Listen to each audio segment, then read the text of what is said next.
Hello everyone. So we are discussing previous year questions of the chapter ecosystem and the topic productivity. In today's session we are going to discuss a short answer type question of 3 marks which was asked in the CBSE board 2019. So the question is A part, what is the primary productivity of an ecosystem and how is it expressed, and B part, explain what does the equation given below show, NPP is equals to GPP minus R. तो बेटा इस question के ए part में हमें बताना है कि एक इकोसिस्टम की प्राइमरी प्रोडक्टिविटी क्या होती है और उसे कैसे एक्सप्रेस करते हैं, और बी पार्ट में हमें बताना है हमें एक इक्वेशन दी गई है NPP is equals to GPP minus r, ये इक्वेशन क्या बता रही है. So let's check the answer. तो बेटा एक इकोसिस्टम की प्राइमरी प्रोडक्टिविटी बायोमास प्रोडक्शन का रेट है जो कि प्लांट्स प्रोड्यूस करते हैं फोटोसिंथेसिस के टाइम पे. इसको एक्सप्रेस करते हैं हम gram per metre square per year की फॉर्म में या फिर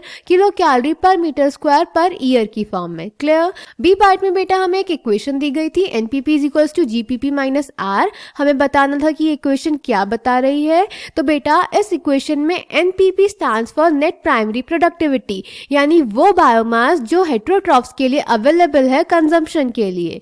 GPP stands for gross primary productivity, यानी बायोमास प्रोडक्शन का वो रेट जिससे प्लांट्स फोटोसिंथेसिस से टोटल बायोमास प्रोड्यूस करते हैं. और r represent the respiration losses, यानी जो total gross primary productivity produce होती है वो पूरी की पूरी हेटेरोट्रॉफ्स के लिए अवेलेबल नहीं होती, उसमें से थोड़ी लॉस हो जाती है रेस्पिरेशन में. क्लियर. तो यानी कि जीपीपी में से अगर हम रेस्पिरेशन लॉसेस को माइनस कर देते हैं तो जो प्रोडक्टिविटी बचती है सिर्फ वही अवेलेबल होती है हेटेरोट्रॉफ्स के लिए, उसी को बोलते हैं नेट प्राइमरी प्रोडक्टिविटी. क्लियर बेटा. So the answer is a part. Primary productivity is defined as the rate of the amount of biomass or organic matter produced per unit area over a time period by plants during photosynthesis. It is expressed in terms of gram per metre square per year or kilo calorie per metre square per year. And B part, the equation given above shows that the net primary productivity is equals to the gross primary productivity minus respiration losses.